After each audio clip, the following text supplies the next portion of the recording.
Okay. But it's really it's so fucking funny. Like, that is one way me and Danny just relate to this movie pretty hilariously, is just the fact that he was the voice of Jesse. Yeah. Okay.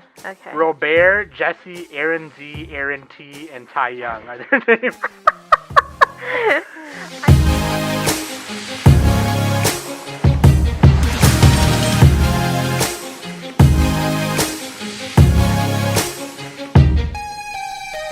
Hey everyone, welcome back. We got something special, and it's me, Danny. And with me I have Som. What up? Woo, woo. Whoop, whoop, whoop, Nick's whoop. not here because we're doing another Cinnamontography episode. Let's go. It's been a hot minute since we've done one of these.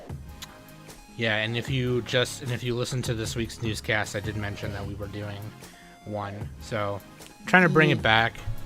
Yeah, actually want to do more and stuff, and I'm really serious about bringing Nick on this and making him watch the Terminator movies. And I think because we brought it up to Nick before recording an episode a couple weeks ago, oh yeah, me and Danny are gonna do this. Because me and Danny were like, yeah, we're gonna do this. We're gonna review this movie. And Nick was like, I still gotta watch this and this and this. I'm like, dude. Yeah. Because Nick has not seen some very cultural staple movies. He is such an uncultured swine. The only thing that he has seen is Shrek. Yeah, that's it.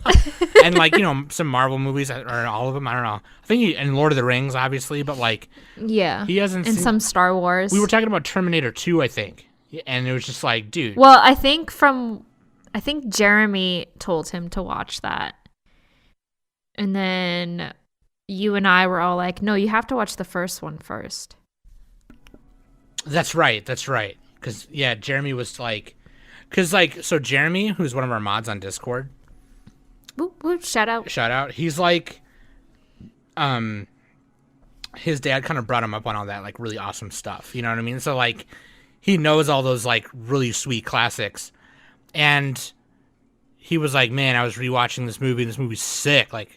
And Nick was like, I never seen it, and so we all yelled at Nick, and it was really fucking fun. Yeah. But yeah, no, Cinnamontography, we're bringing it back. It'll help Nick watch more movies, and plus it's fun. And this time we're actually doing a movie review, whereas the first Cinnamontography was just talking about movies. The second one we did was Lethal Weapon. And Lethal Weapon, yeah. And then the second one was just holiday movies, where this one we're actually doing our first movie review. Yeah, I'm so excited. Hell yeah, dude. What are we doing? So today's EX episode Cinnamontography review is going to be Turning Red. Yeah, dude. Yes. I have not seen some of the latest Pixar movies. What? But yeah, no, I haven't. I haven't seen Onward. Please. Oh, Onward is so good. I heard it was really good. It is. I haven't watched Onward, or I still haven't even seen the new Incredibles yet. And I still haven't seen... The second one?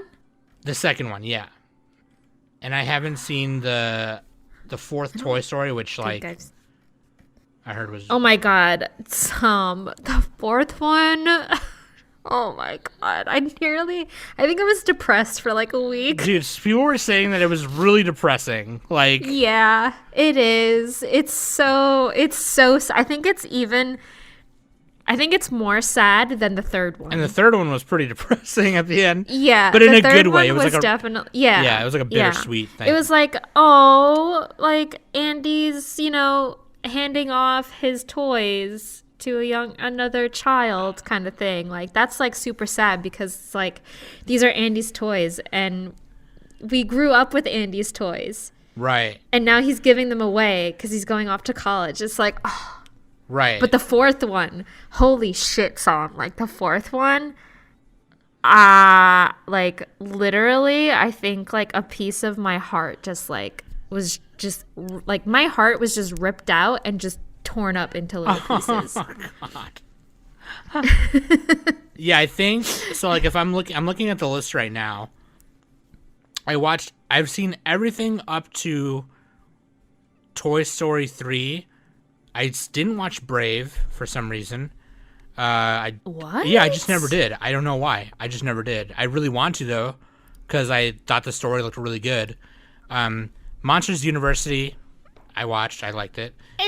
That one's okay. Yeah, it's okay. It's pretty funny, but I would have rather had a sequel, which we're getting in a series, I guess. Same.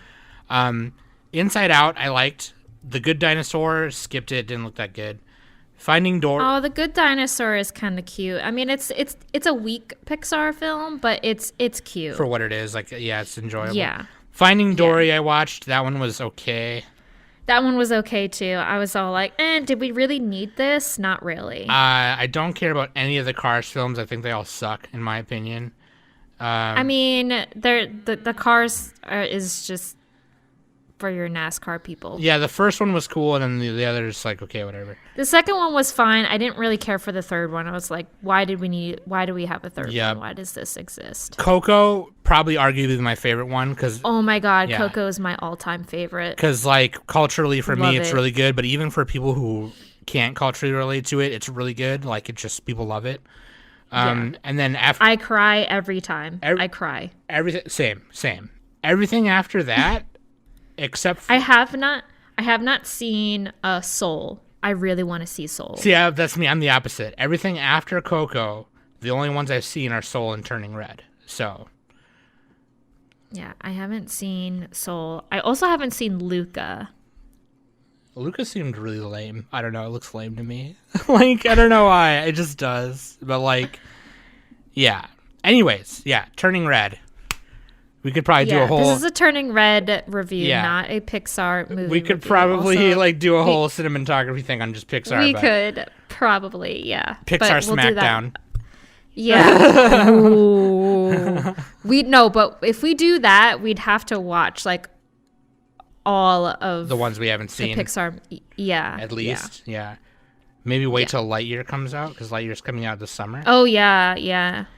That's true. But yeah, dude, Turning Red is so good. It's I loved it, man. It's so it's so like good. Like, and when I say like, if I were to put it like compared to some of the other Pixar ones, it doesn't. It perhaps doesn't hit you in the feels as much as like maybe Coco or WALL-E does, maybe. But yeah. But as a coming of age story, it hits you pretty good. Because, like, I don't know, I think anybody can relate to this movie because, I mean, everyone is growing up and has horror growing up. So it's just definitely a coming of age story. I mean, I for sure felt very nostalgic from it because it's based in the 2000s. Yeah, it takes place in 2002. Yeah. In Toronto, Canada, yeah. In Toronto, Canada, yeah. Toronto, Ontario, Which, yeah. that is... that's such a random, like, town to. I mean, I feel like that's random for me at least. I guess it might not be so random for someone else. Yeah. So I think the director Domi Shi, I think, because like, and the writers, that's like where they grew up. I think so. Like they grew. Yeah. Domi Shi is Canadian. Yeah. So that actually makes sense. They grew up in like the area where it takes place, which is like there's a Chinese cultural like. There's a Chinese like area there. You know how like certain cities have that area where there's just like you know, like a culture there where it's like around where I live, there's a whole section of downtown where. There's like a bunch of Mexican places, a bunch of Asian places, a bunch of Somalian places. Yeah, we have things like we have neighborhoods like that too. So, I guess that's like where the movie takes place. But anyway, let me give you the rundown, and then me and Danny are gonna run just like get in this bitch, okay? Haul ass. We're gonna haul ass. So this premiered and I thought this was going to go in theaters first and then Disney Plus. This actually that's what I thought too. They changed it. They changed it halfway through, I guess. So like It had its world premiere on March 1st in Los Angeles at the El Capitan Theater, and then released on Disney Plus on March 11th, with limited runs at the El Capitan Theater, AMC Empire 25, and the Grand Lake Theater. And then in United Kingdom, they had it at the Showcase Cinema Deluxe. But that being said, it was released theatrically in most countries without Disney Plus. Turning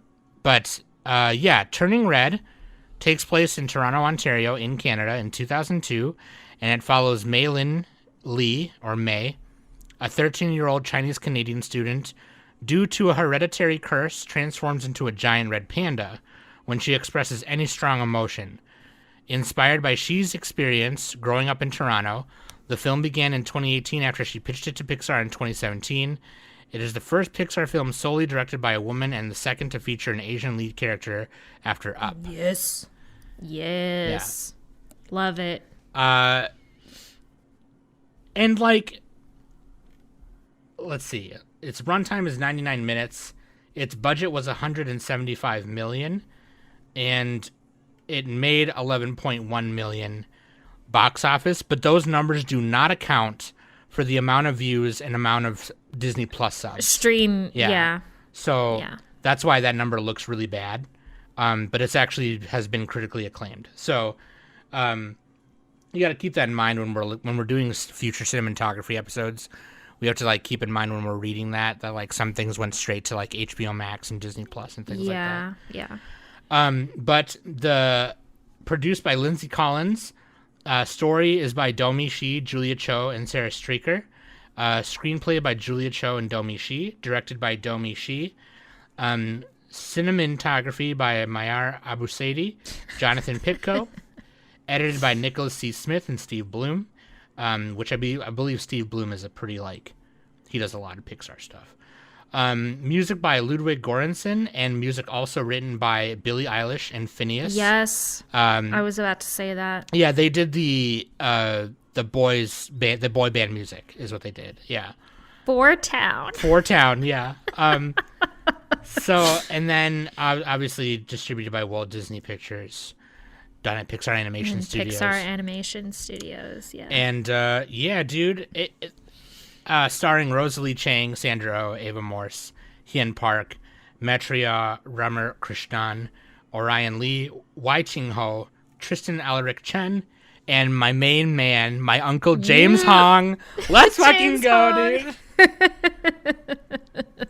He's not really my uncle. Just every Asian I know calls him that because he's Uncle James. Like, he's Uncle James. He's literally been acting like for the past 50 fucking years. Yeah, he's fucking amazing. 93. He's 93 years old. Yeah, or actually past 70 some years. Yeah, he's awesome. Yeah, dude. So, Turning Red, man. Okay, so I think one of the things that me and Danny love about it the most is, me and Danny are like 90s kids, right? So we're like, we grew up in the 90s, but are like 2000s kids, right? So like our coming of age is in the 2000s. Was around the same time. Like Mei Lin was 13 in 2002. Me and Danny were like 12 in 2002. So like, the boy band craze was for real. Like, it was absolutely real. And so what the synopsis I read, what that part doesn't tell you is that the basic synopsis, besides the curse, is May, along with her three best friends, her friend group, are trying to get tickets to go to Four Town, and May is like a straight A student, right? She gets all good grades. She does flute practice. She does all these extracurriculars to make her mom proud. And she also helps at the temple and everything. Yeah. But she also is like a 13-year-old girl who likes 13-year-old girl things in 2002. Yeah. Four Town, boys. She's starting to like boys and things like that. And her mom is like, oh, I don't know what kids are not dedicated nowadays. They just like all this crazy stuff like Four Town and this and that. And her mom just doesn't understand, and it's like, why are they called Four Town when there's 5 of them? Yeah. I literally do. Like, when they came on the screen, and I was like, wait, why is it a boy band with 5 of them, but they're called Four Town? And then literally right after she says that, and me and Trisha laughed so hard. But, like, yeah, it was funny, dude. If you were, and I'm probably where me and Danny are dating ourselves probably, but like in 2002, the boy band craze was huge. It probably was like at the beginning of its decline at that point. Maybe. Yeah, because hang on, let me see something. Maybe like 04, 05, but yeah. NSYNC. When did, because like NSYNC's it was the main, like, I mean, there were a lot of boy bands. There was NSYNC, there was Backstreet Boys, there was 98 Degrees. O-Town. I want to see, I'm just... 5. Okay. There was 5. So between 2001 and 2002 was their hiatus, because the group's third album, this is NSYNC, by the way, the group's third album, Celebrity, released on July 24th, 2001, which produced the 3 singles Pop, Gone, and Girlfriend. So, but I remember that Celebrity was pretty much NSYNC's last album, because then they started to go on, like, they started breaking up. They started doing their own things, yeah. Justin started doing his own thing. JC tried to do his own solo career, but that ended up not happening. Yeah, because his lyrics were all like really gross, like it was just weird. JC was definitely more of a choreographer versus a singer. And then Lance tried to be an astronaut. That's right. And then Joey Fatone wanted to be like in movies. He like wanted to be like in more movies and stuff. Yeah. Yeah, and then Chris, he went into voice acting, and he was freaking what's his name? Chip Skylark in Family Odd Parents. Yeah. So, yeah. May. Backstreet Boys are still going strong. I can't believe they're still. I don't like Backstreet. They're still doing. I'm Team NSYNC all the way. Fuck y'all. I mean, I like them both, but I was definitely at the time. You gotta pick no, one. listen. At the time when they came out, when both of them came out, I was more Team NSYNC. I actually went to go see NSYNC live. That's awesome. So I was definitely Team NSYNC for sure during the boy band feud. I was a very, very insecure trans girl as a kid because, like, you know, as a boy back then, I was like, oh, this is a really girly thing. I better not tell anyone I like it. So I never did. Although I'm sure if I, like, was not ashamed of it, I would have definitely liked to have gone and see them when I was younger. But that is, I'm like, hearing that now, I'm like super jealous. Like, I'm jealous that you saw them. That's awesome. It was a lot of fun. Speaking of which, Billie Eilish and Phineas, her brother Phineas, were tasked with writing the music for Four Town, and they did such a good job. Like, they did such a good job of, like... Yeah, definitely portraying that stereotypical boy band, freaking, like... The sound, like the sounds, and like when the slow motion of like when they came on, or like even their music video, whatever, and the girls just like go, oh my god, they just start going like all gaga over them, which is funny because Phineas actually voices one of the people, I guess, like one of the Four Town members. Oh, one of the boys. Yeah. Which makes sense because I believe it's his like voice that it is like in a lot of their songs, you know. Okay. But it's really it's so fucking funny. Like, so like that is one way me and Danny just relate to this movie pretty hilariously, is just the fact. Oh, he was the voice of Jesse. Yeah. Okay. Robert, Jesse, Aaron Z, Aaron T, and Ty Young are their names. I swear, I feel like that they mixed so they did boy bands, okay? But I feel like those names kind of are a little inspiration of the Spice Girls, because you know how there was two Melanies in the Spice Girls. There was Mel B and Mel C. Yeah. So Scary and Baby, right? No. Scary and Sporty. Scary and Sporty. That's right. Yeah. I love Mel B, by the way. Mel C was she's hilarious. Was my girl. Yeah, dude. But yeah, very good. Like if that wasn't enough, right? To capture the 2000s, the early 2000s, they got like the fashion down, and like oh my god, have they got the fashion? Even down. her mom, Ming Lee, her mom's like hairstyle and the suits that she wears, like, and the shoulder pads. So James watched it with me. Oh yeah. And he made a comment on Ming's blazer, and he's all like, "Holy shit! Like she got some sharp shoulders." I'm all like, "Yeah, the shoulder pads." That was part of it. Like that was the look. Like you had to have the the shoulder pads and the suit to give you more like, you know. But yeah, it was super funny. It was super funny, and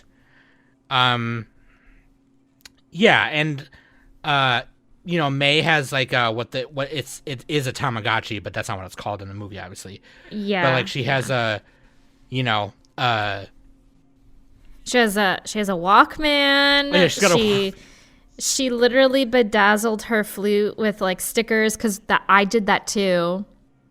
Oh, and I literally right. like bedazzled, like I put stickers all over my flute case. Yeah. And everything.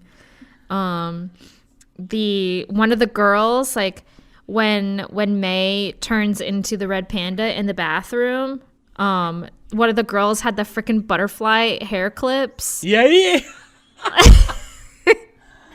Oh my god, dude. Like I saw those, I was having nightmares. It's like, oh no, I'm having flashbacks. And also like the overuse of them saying OMG. Yeah. So fucking funny, dude. But yeah, like aside from the setting, which I think me and Danny could probably go on about for fucking the whole podcast forever. Basically, so like I said, she's a 13-year-old girl. Okay, she's a, and it's hard for me to relate in that sense. I can relate in other ways, but not in a. I didn't grow up as a girl. You know what I mean? Like, yeah. I presented as a boy most of my life. So, but I mean the boy crazy parts, the getting horny for things that you don't know you're gonna get horny for, and puberty was very awkward for me. I mean, I feel like puberty for anybody, regardless of gender, is awkward. Right. And because I can definitely I can definitely relate to that whole thing, especially when it comes to puberty and stuff. So yeah. And so like Ming, like, you know, it's like this is like a Chinese Canadian family, right? So what Domi Shi, I think, is what they're writing here is kind of like how her life, well, like how she grew up. Yeah, and like stuff, because I know a couple of I had a couple of Chinese friends whose parents were kind of the same way, or whose even just their mom was kind of the same way. And me as an Asian American, half an Asian American, I can't relate to that very well because my dad was not like that. My dad was like a Buddhist monk, right? So he was kind of just like, hey, do whatever makes you happy. I don't give a fuck. You know what I mean? Like, so like, I couldn't relate to that part as much, but like, not that matters. But like the growing up part, or when I say not that matters, I mean for me. But like the growing up part, definitely. Like, and so basically what triggers the fucking panda is, May starts like drawing these like little drawings of her making out with the store clerk guy who's like 16 years old, 17 years old. Yeah. Because look, girls do that, okay? Like I have plenty of drawings that were very inappropriate that I drew when I was 13, 14 years old, especially like when I was learning to draw manga and stuff, and it's really weird because there was this weird like controversy that Turning Red caused with that. And because like the next day she wakes up as the panda and her mom thinks it's her period. So she's like breaking out all these pads and... Yeah, she had like this entire box and everything. She's like, don't worry, May, I got you. I have everything. I came prepared for this. Yeah, she's like... And her mom and May's just all like, no, I'm okay. And, she like just barges into the bathroom with all the pads. Ibuprofen and all this other stuff, Midol. And and of course, these are the same people who get upset about like... It's all the fucking conservative people and everything. I didn't want to so say funny. it, but like... No, I'm going to fucking say it because it's all those freaking naysayers fucking like... They get offended over the Starbucks cups, Bigoted, like they get pissed off that they're like, why is this called a grande? It's not a grande. Grande means big. Like, all... Like, it's like, okay, Karen, relax, okay? This is 2002, okay? This isn't 1950s where, like, the minute you talk about, like, having your fucking period is, like, fucking... taboo. Like, taboo and everything. And I think what you just said there was really important, right? Because in 2002... we were 12, right? So like 5th, 6th grade, 7th grade. That was around the time they started inserting sex ed sections in school. And I remember being like 11, 12, and 13, where we had my first year of junior high school, the first semester, we had a health class, and one whole section for a week was like the reproductive system in a penis and in a uterus and shit, right? And we were talking about all that stuff. It didn't matter if like what gender you were in the class, we were gonna fucking talk about it so everyone could, learn about it. And it's like right now we're watching this movie in 2022 and you're literally complaining about your kid learning about periods. Like, your kid's gonna fucking know. Like, they're gonna find out. It's like okay, I was reading before we started. I was reading an article because James mentioned it to me before we started watching. Because he was telling me, he's all like, "Oh, isn't this the movie about periods?" I'm like, "What are you talking about? Like, this is about a girl who turns into a red panda. Like, this isn't about periods and stuff." And because I asked James to look for the movie for me. And when he looked at it, he's like, "Oh, this is the movie about, periods, and all the freaking conservative bitches are saying that this is irrelevant and, it shouldn't be talked about because of all like the hidden messages that Turning Red is using to talk about periods." And it's all like, it's always that one fucking person which is all like, don't watch, like, your kids watch this because this isn't Christian values. It's all like, okay, everyone has a penis, everyone has a vagina, and everyone's got you boobs. Everyone has boobs. Everyone has hair. Everyone's got parts in their body that work for certain things, and your kid's gonna find out about it anyway. Like, why not have a children's entertainment film teach you about it in this way? What's wrong with that? Right. Yeah. Show me what 12-year-old, vagina owner doesn't know about periods. There are some kids who get their periods at like 10. Like, what are you going to do? Like, you can't stop it. It's the fucking world, dude. Like, here's a tweet that I just found on this article. It's in quotations. Turning Red is cringe because 13-year-old girls don't. Let me stop you right there. When I was 13, I wrote a story about how Legos fell in love with me. Legolas from Legolas fell in love with me, and how I went to Middle Earth, and then Aragorn also fell in love with me. We are cringe.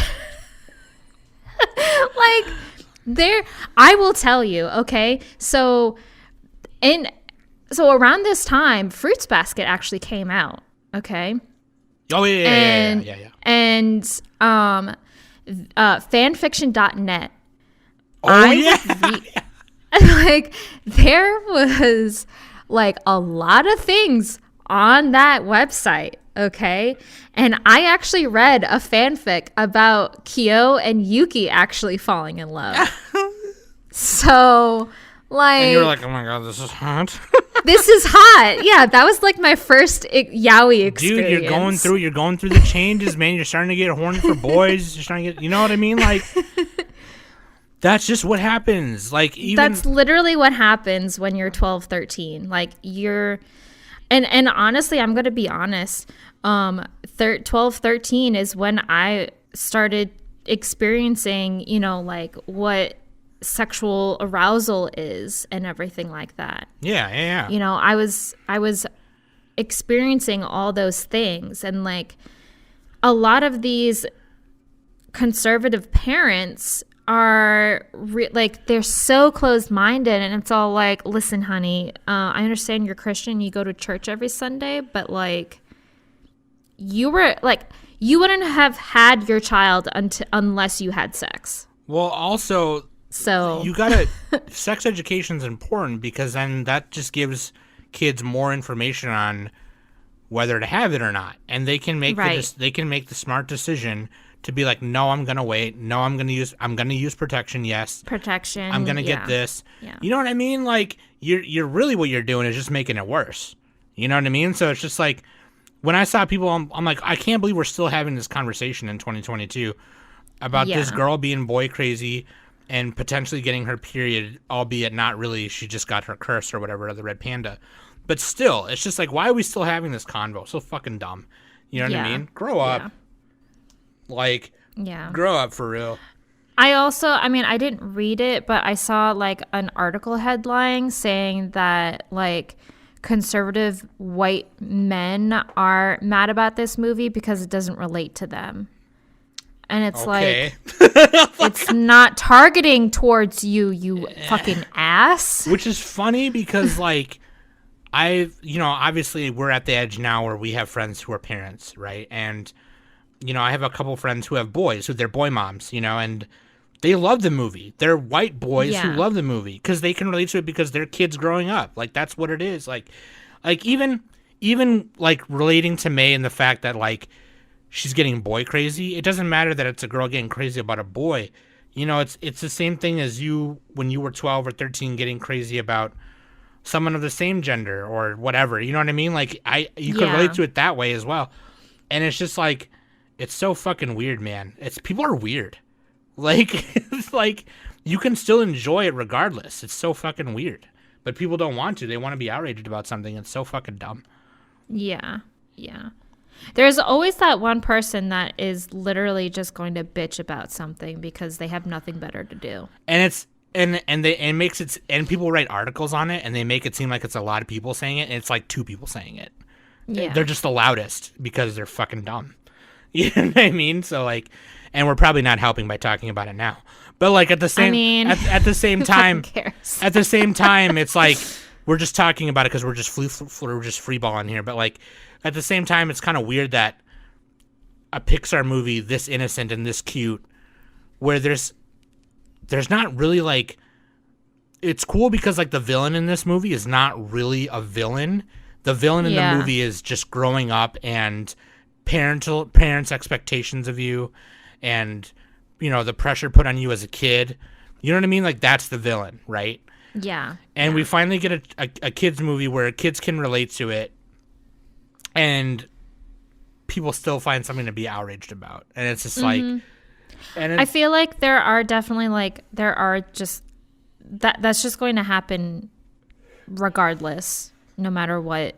Oh yeah, no. The Dungeons and Dragons movie that's coming out in a couple years, somebody's gonna bitch about that. Like, oh, why didn't the elf have a nose ring because they were from the region of Lahandahar and they didn't fight a dragon with scales pointing the right way? There's some bullshit like that. You know what I mean? It's always gonna be somebody, you know, bitching about something dumb. Yeah.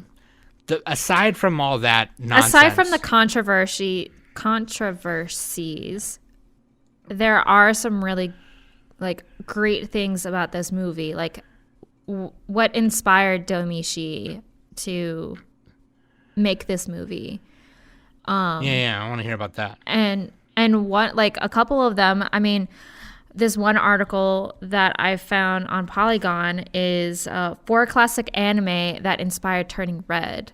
So, I'm not going to go like too in depth, but the 4 that inspired her was Sailor Moon, Ranma Half, Fruits Basket, and Inuyasha. So basically all the movies, or all the anime that made me trans, and all the anime that made you boy crazy. Yeah, got it. Yeah. Not only that, but they're all female written material. Yeah, dude. Rumiko Takahashi and fucking Natsuki Takeya's. Fucking yeah, dude. So good. And oh shit. What the hell is her name? Naoko Takeuchi. Yes. Yeah. So, like, literally, and like it says, like, it's no surprise that she cites Sailor Moon as one of the key inspirations behind Turning Red's art style. Heroine, magical girl. We were really inspired by the pastels and the dreaminess of the nighttime, of the nightscapes. She explains, citing the 1992 series soft color palette as an influence on the overall look and feel of the film. So that, not only that, but like Naoko Takeuchi, like one of the main reasons she wrote Sailor Moon is because she was like, I wanted to write about a girl who had friends that I wish I had. No, that's not true. Oh, that wasn't true? No. That's not that. So was that taken out of that context? Photo, that quote, that I know exactly what you're talking about. That is not true. That is a false statement. That was taken out of context, or it was just not ever said? No, it was never said. Like Naoko Takeuchi, she never really did a lot of interviews, at least to my recollection, and she never said that. There is no evidence that she said that.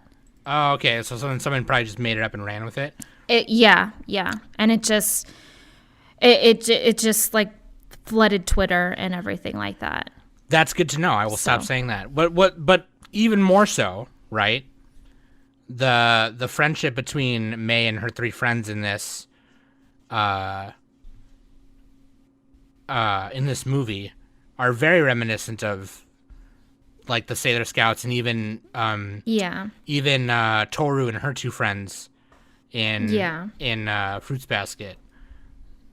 And it doesn't surprise me at all that Domishi is a fucking weeb, because obviously a lot of Asians are. But like, like well, so I mean, she did do like a little kind of like interview, not like interview, but like she chatted with Mamoru Hosoda. And I always love those like actor to actor, director to director interviews where they just kind of ask each other shit. Like, that's super cool. Mm-hmm. And I did watch it. I didn't watch all of it because I was on the downside. Like the video that I found on the article, Mamoru does not have English subtitles, so I couldn't really understand what he was talking about. And that is the one person that I totally want to know what he's saying. So, but Domishi, I mean, she's speaking in English and everything. So, and she actually said that when she was growing up, the whole coming of age anime, she couldn't really relate to that because she actually did not get into anime until she was in college, because she had the strict parents, and so she wasn't allowed to really watch a whole lot of things. So I found that kind of interesting and everything like that. So even when you turn on the closed captioning on YouTube, it doesn't provide. It doesn't. It doesn't really translate any of Hosoda's talking time on it. Unfortunately, you could probably find a transcript of it, but like, that was really cool. I always love when directors do that. Just like culturally, being culturally Asian, the movie centers on a Chinese Canadian character. I think it was really cool for Asian viewers, regardless of what country, Japan, China, and whichever. It just like she pulled from so many aspects, right? She pulled from anime, which is Japanese, and she pulled from obviously her Chinese upbringing and other things like that. And one of May's friends is Korean. So like, which is really cool because like her 4 friends I love the diversity of her friends. Yeah, like it's a white girl who's kind of a tomboy, and that was totally me. Not with braces or anything, but I was definitely like I related to Miriam a lot. You had like the flannel and the chains. Yeah. There was an Indian girl, Priya, who was like into like vampire novels and goth stuff. Deadpan, yeah. And then Abby, who was the Korean girl. Korean, yeah. And each of the voice actors are their respective, like there's Ava Morse, who plays Miriam, Maitreya Ramakrishnan, who plays Priya, and then Hyun Park played Abby Park.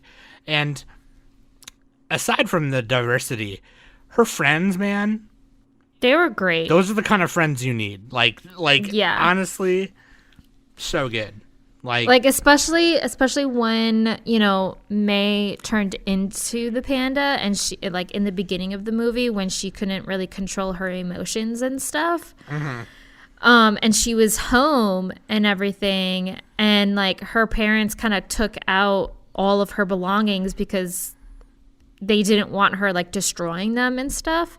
So she was just lying on the floor and everything, and her 3 friends were like knocking on the door, and she was like trying to calm herself so that like she didn't show them the panda and stuff. But when they came inside and like she kind of got excited, she turned into the panda, and they freaked out a little bit, and they're all like, "You're so cute!" Right. And they had the freaking like dewy anime eyes and everything. And I think this is a good place to talk about like the main part of the movie, which is and again, it just kind of worked out that way because like it's not relegated just to Chinese American and Chinese Canadian parents who put pressure on their kids like this, because it can be a lot of parents who do it. It can be anybody. Yeah. I mean, I definitely had a friend who like,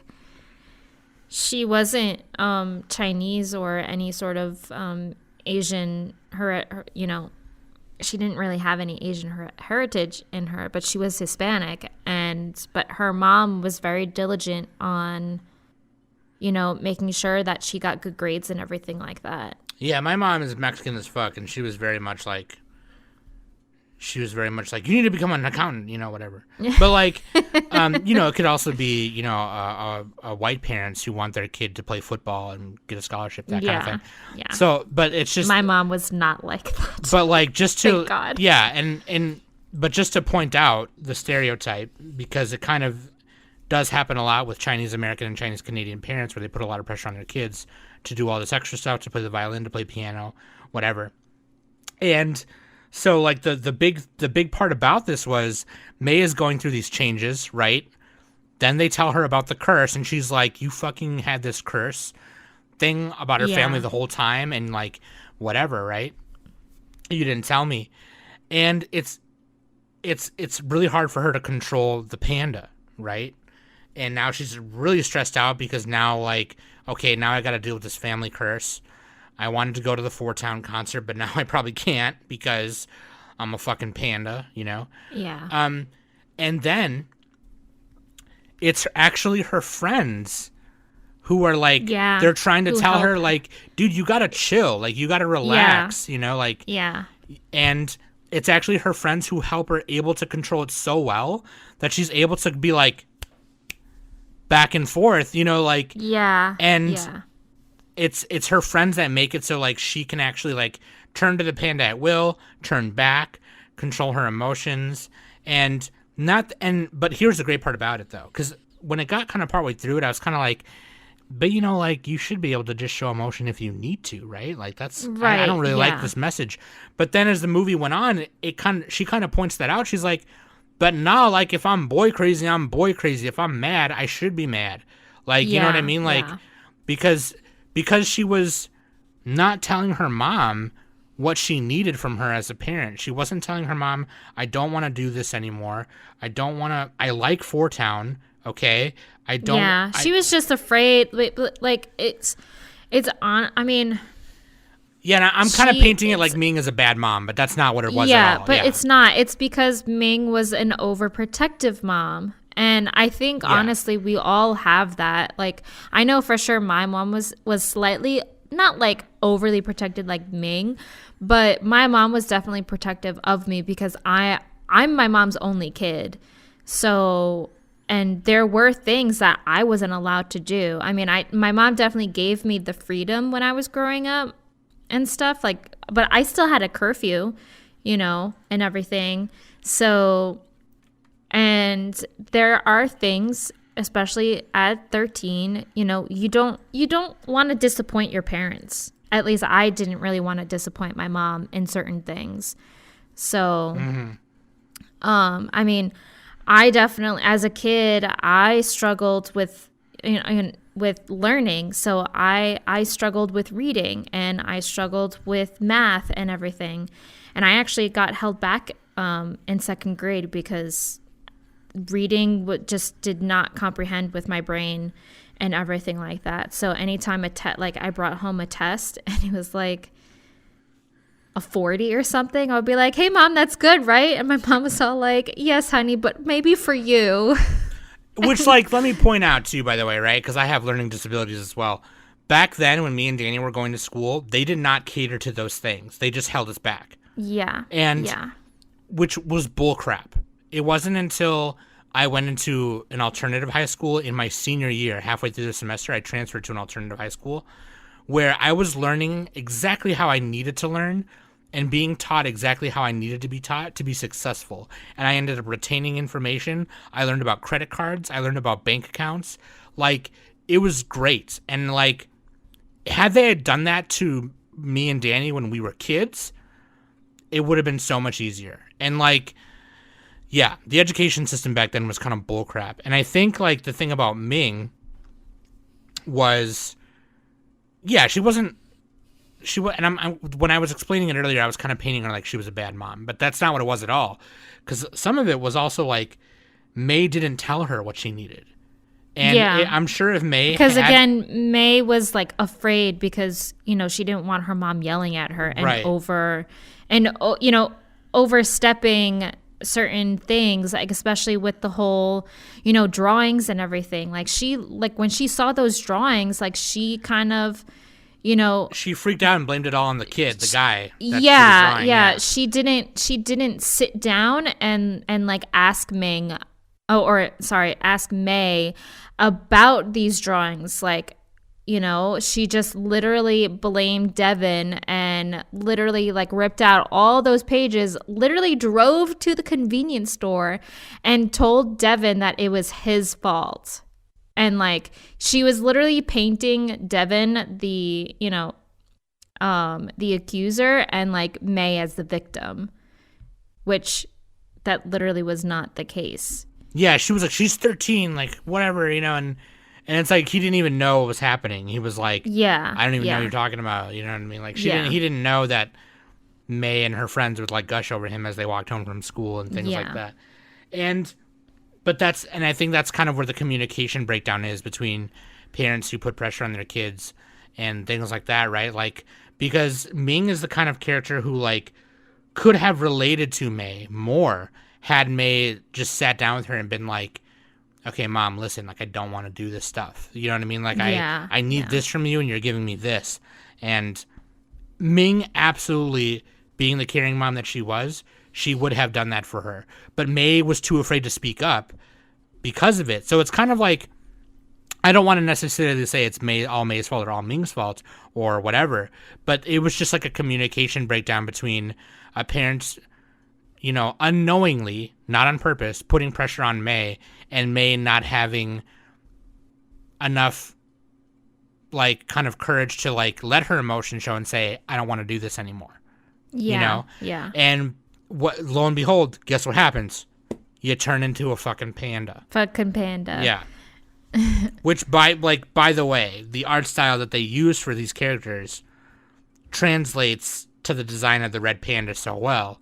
Like the whenever May was the panda on screen, I was just like, it was the greatest thing ever. It was like, I don't care how the rest of this movie goes. 10 out of 10. Red panda. And it was funny because like so after the first day she wakes up as the red panda, right? She tries to control it over the weekend, and then she goes to school the next day or whatever, and she actually it's like one of the first scenes that the original trailer shows. Mm-hmm. She turns into the panda at school and is running home, and when she gets frightened by like a couple walking down an alley, her arms go up. Her arms go up. And that's what red pandas do when you scare them. Their arms go up like a cop is going, freeze, their arms go up like that. And they're so cute. It was really cute when May would like get scared and her arms would like just go up. But it was funny because like, and I want to like bring it back to that one scene you talked about when we were talking about our friends. And they're like, we love you no matter what, we got you, you know, and that was how she turned back. Because it turns out that it was her friends that calmed her down, because her friends allowed her to be whatever she wanted to be, and they loved her regardless. Right. They didn't judge her, you know, because she turned, like, you know, they didn't call her a freak because she turned into a panda and stuff like that. They didn't call it a curse. They didn't, like, pressure her to get straight A's, pressure her to be this overachiever and whatever. Yeah. And they didn't get mad at her when she showed emotion about anything. And so, like, they're trying to come up with this scheme, right, to, like, raise money to go to the Four Town concert, because each ticket is, like, $200-$300. $200. $200, yeah. That is fucking crazy. Which, like, if you think about it, like, I wonder how much NSYNC tickets were back then. Do you know how much they were back then? I don't remember, because I know my mom bought them. So right, like, I don't think they were that. I don't think they were that much. I don't know. Because I know even when I was in high school and people wanted to go see Lady Gaga, those tickets were like $300. But like, yeah. So that, I don't know. Yeah, it kind of made sense to me. I'm pretty sure they were expensive, but I mean, $200. I would probably, I would probably say maybe like concert tickets back in 2002, depending on the seating. And the artist or whatever. Because you also have to remember, like, seating is definitely like, so if you want floor ground tickets, that's for sure $200 right there. Right, $200 to $500. You're closer to the stage, yeah. Yeah. So, but like if you're more higher up, I would say maybe like it would range between like $80 to $100. Maybe 200, maybe. I don't know. So, okay. But yeah. Yeah, so they're like scheming, right? And they're okay, so we have to do this and do this and do this, right? And then they're trying to think of a plan, and while they're coming up with ideas, Abby's like, okay, but you know what? I can't think really well, but I know it will help me think really well. I need some red panda hugs. And May was like, dude, are you fucking serious? And she's like, yeah, just turn into the panda once and hug me. And then so like they hug each other, and then May tries really hard to think about stuff that like makes her kind of aroused or amorous, and she turns into the panda because she gets excited, and then it works, and then she's like, in turn, now she's helping her friends, you know, by being the panda. So now she doesn't feel so ashamed about being a panda, and yeah, that was super funny. Which I can relate to in a weird way. Here's why. So Mario, right? Oh boy. Mario has made a couple furry costumes, and one of the first ones he ever made was a realistic one. So like it was like a wolf, and you know, it didn't have the big like furry anime eyes like how they normally look. You know, it was like a realistic looking wolf. And whenever he had it on, I was like, can you just like hold me for like a minute? You know, like he's like, oh my god. Because there was one time where I was helping him take pictures once, and he was like in the costume, and I was like, all right, just let me just squeeze you just right in here. And it was cold outside, so I was like feeling it, you know. I was like, But yeah, no, hugging a big furry thing like that is like, yeah, I'm into it. It's fucking Face Johnson furries. Like, I just wanted to be Abby so bad in that scene. I was like, oh my god, just hugging a big red panda. But like, it was really cool. Like, and that was part of it too, right? Like, because May had to like convince her mom that she had her shit under control, right? Yeah. And she kind of lied and told her mom, like, oh, I just think of, you and dad and the love all you give me, and I'm able to calm down. When really what she was thinking of is she was thinking of how much her friends care about her, and that's what helped her control it. And that's just like another thing right there. It's like, you're not telling her what you need, and there's just like the pressures of growing up, dude. Yeah. From expecting parents. And it's just like, I don't think my mom, so like I mentioned earlier, my mom was kind of like that, and I think a lot of the things that she ever recommended to me in life were never because that's what she wanted me to do. It's things that she wanted for me, if that makes sense. Right. So like, accountants and doctors and lawyers and shit, they make a lot of money, right? And so she had said that, like, you should be an accountant, you should be this, right? But it was funny because on the other side of that, she would always nurture my like artistic abilities. She would always like buy me sketchbooks and things like that. And when I told her, Mom, I want to make comics, like I want to be an artist for a living, she didn't really like get disappointed or anything, but she was kind of just like, she always also would say like, oh, I think you should be an entertainer because you're funny, like you are extroverted, you're funny, you can be funny, whatever, and you should be a comedian or an actor and entertainer. And like when I was in theater, I was funny on stage, right? So she always like, she wanted me to like apply to like art schools around the country. Like she wanted me to apply to Juilliards and stuff, which like would have sucked because then me and her would have had to move to New York. But like, and plus I don't think I would have been able to get into that shit. Are you kidding me? But like, I mean, it's fucking hard, trust me. No, yeah, like I think even Robin Williams got like rejected first 2 times.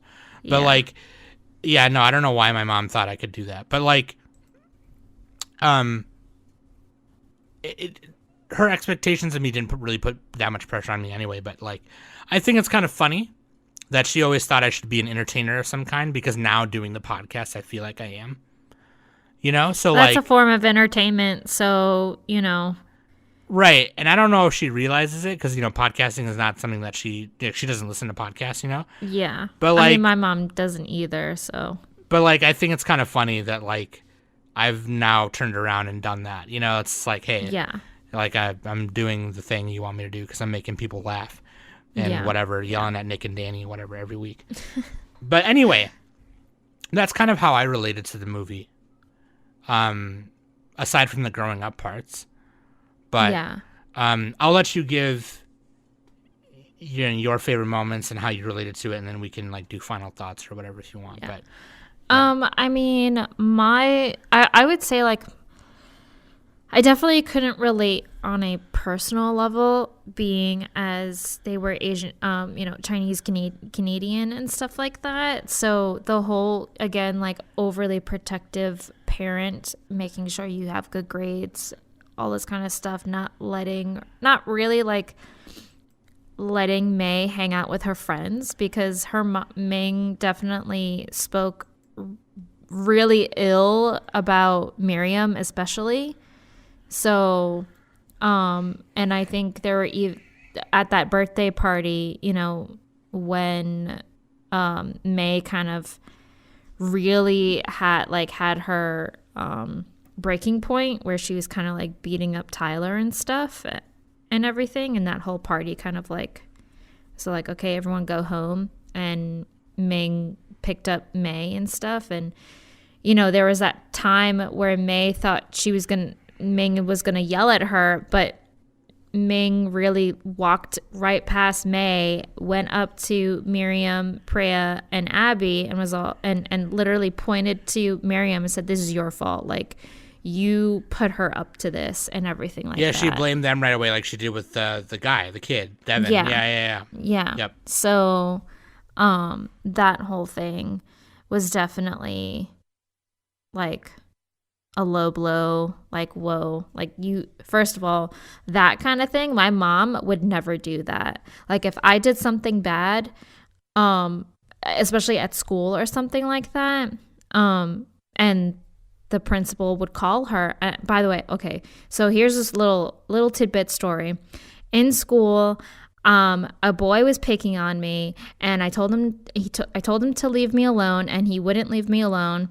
And he took my notebook, and I asked him to give it back, but he wouldn't. So I grabbed his track jacket, I yanked it, grabbed my notebook, and I actually yanked his jacket pretty hard, and I ripped a piece of it off. And so shit. He was mad about it, and he told his mom, and his mom called the school, and so the principal called my mom, and the principal told, and now mind you, the principal of my elementary school knows my mom. So, and it's kind of outside of school, she kind of knew her. Like, yeah. So, and the principal was all like, so this is what happened. And so my mom goes, okay, well, that, like, you can bring her down to the office, but I'm not talking to anybody else until I speak to Danielle. So right, straight to the source. Yeah, like, I want to hear her side of the story. So, and I told my mom what happened, and she's all like, okay. And so even though I was at fault and I broke something, it was still the boy's fault because he was picking on me. And his jacket wouldn't have been ripped if he didn't pick on me. It literally would not have gotten to that point if he wasn't fucking with you. Yeah, exactly. Yeah. So the moral of the story, my mom, like, was talking to his mom, and my mom flat out told the woman, like, listen, I'm not going to pay full price for the jacket. I'm going to pay half, because if your son wasn't picking on her, this wouldn't have happened. Exactly. So, and the boy's mom was not happy about that. Well, suck eggs, lady. Like, teach your son to stop picking on girls. How about that? But yeah. So, like, that's how my mom is. But I would say, honestly, like, for the record, my parents would have never done that either. Yeah, they would not have automatically assumed I was innocent in the whole thing. And yeah. So yeah. But I will say that I kind of got a little teary-eyed, kind of at the end of the film, when they were doing the ritual and everything like that, and, like, some events happen and stuff. There was a moment between May and Ming, and that one moment kind of, like, made me think of me and my mom, because my mom is really, really close. So, and the whole fact of, by the way, May's dad is fucking awesome. Oh yeah, he was. So, and he was great. Ming was always talking over him. Was like, "What do you think, honey?" And he was like, "Well, I think nope." See, your father agrees with me. Yeah. So, but the one moment where May's dad was talking to May about, like, the video that she made, and he's all like, "Oh, you made this?" And she's all like, "I'll delete it. It's fine." He's like, "No, like, I think it's cute. Like, you really made me laugh." So, and he was, like, telling her, you know, if this is what you enjoy, then why change it? You know, like, this is the person in this video is honestly who you are. So you don't have to get your mom's approval to be this perfect person. So, and then that's kind of when he started talking about Ming, and between Ming and her mom. and how they had a fight and everything. And May was all like, well, how Ming's mom put pressure on her as like a kid and shit like that. Yeah. So like it's a kind generational of thing. It's a generational thing and everything, and so that kind of like I really liked that moment and how May was afraid because she didn't want the decision that she is making to change the relationship she had with her mom. So I definitely related to that point of the movie. And you think about it, right? It's a whole separate generational curse aside from the red panda curse. Yeah. It's a curse of this pressure that's getting put on. Yeah. You know, from one family member to the other, and it's the women. You know, it's like. Mm-hmm. Yeah. So I related to that like little tidbit on, you know, how May's dad was all like, you don't have to change, you know, you don't have to be this perfect, you know, prodigy child for your mother. Like, if you want to be, you know, your little wacky self, you know, do that. Yeah. So I think that's like one thing that me and Danny relate on a lot is like, well, Danny was an only child, right? But like, Danny did not grow up liking all the same things her mom liked. So she became a little black. Oh, for sure. She was a little black sheepish, right? So like me, I was definitely the black sheep of my family for sure.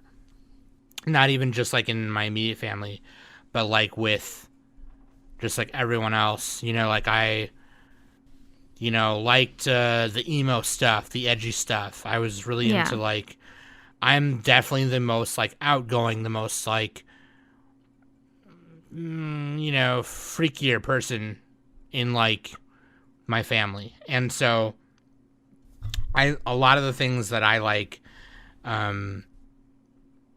nobody in my family would like. But then there's a lot. I mean, same. But then there's also a lot of things that me and my mom like the same. There's a lot of things that me and my brother like the same that my mom wouldn't like. There's a lot of things that me and my dad like the same that my brother and my mom wouldn't like. You know what I mean? So like with each of them, I have like a thing, you know, I like 2 or 3 things that we share. But like, I think that's how me and Danny relate to each other the most. And it's probably why we care about each other a lot too, is because we're very black sheepish.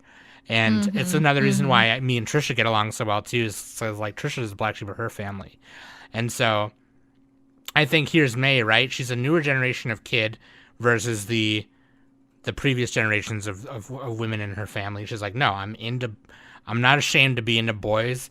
I like this kind of music, you know, and I like this look, you know, and I'm not afraid to tell you that I'm feeling a certain way, you know, and yeah. I think that's what you're trying to say, right? Like that's the part you relate to the most, yeah. Which I think is great because like I didn't even really think about that now until you said it. But like, no, dude, absolutely. And that's wonderful because like obviously that's what makes the movie great though, right? Because like, yeah, you yourself, right, are actually me and you. We couldn't relate to the cultural part of it too much, you know, being Chinese or not, like because we're not. But like the other parts about parent to kid relationship, growing up in the 2000s. Yeah. That's the part that we could relate to, which is a lot of the fucking movie. So like it didn't matter that we weren't part of the culture because you could relate to it in other ways. You and I could relate to it in other ways.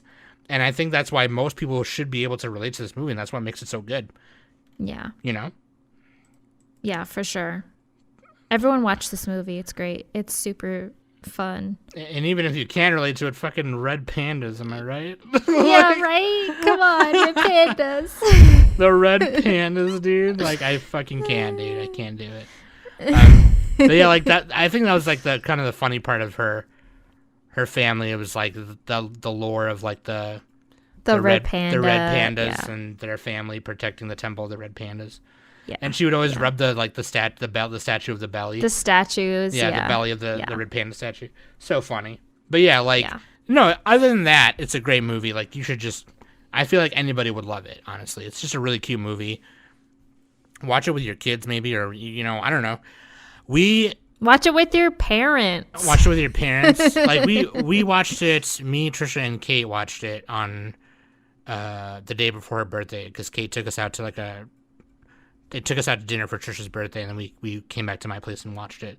Oh, and, nice. Yeah, it was good. It was good. It was good. Good. So what would you rate it? So like it's like I said earlier, like I alluded to earlier, it wasn't like it's not like it's not like a super amazing Pixar film like some of the other ones that people might like. I would feel like it's definitely not Coco standards. Yeah, Coco definitely. Even that Peak tier, high tier, yeah. Like even that one being like a culturally Mexican thing, a lot of people still related to like the family values and the missing loved ones kind of thing. You know what I mean? Yeah. Like a lot of people related to that one as well, and loved it. Same thing with Encanto. And Encanto, yeah. And that Coco and Encanto hit you really good, where this one hits you in different ways and maybe ways you don't think about, but like. Definitely not as good as those movies, but I would rate it probably like straight up 7, probably just like a straight 7 or 7.5 probably. Yeah, 7.5. I feel like is a good area, good medium, schmedium. If I'm being for real, I probably do like an 8 or 8.5 just because I love pandas. But like if I'm trying to be fair, like 7.5 probably for sure. Yeah, but fucking that's red pandas. Fair for sure. Yeah. Like A Bug's Life, 10 out of 10 because Bugface Johnsons. Monsters Inc., 10 out of 10 because Monster Face Johnsons. Finding Nemo, Fish Face Johnsons. I love fish. Ratatouille, don't get me started. Like, oh my god, Ratatouille is so good. Ratatouille is so good, man. Anton Ego, Linguini.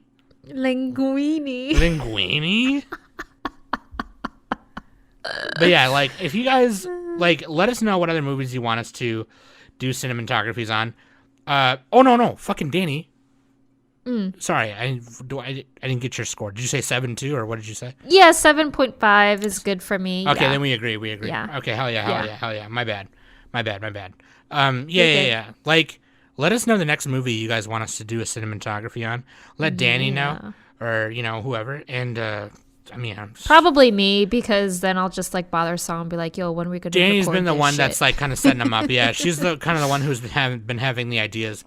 And here's the thing too, is like we were talking about it for so long. Like during Halloween we were like, oh, let's do a horror movie. Which horror movie should we do? And we never did. And I wanted to watch the sequel to The Craft. Because The Craft is one of my favorite movies. And same. But I wanted to watch it with Trisha, and then Trisha was like, I don't know if I want to see it, and I was like, oh, okay, and then I just kind of forgot to watch it. Yeah.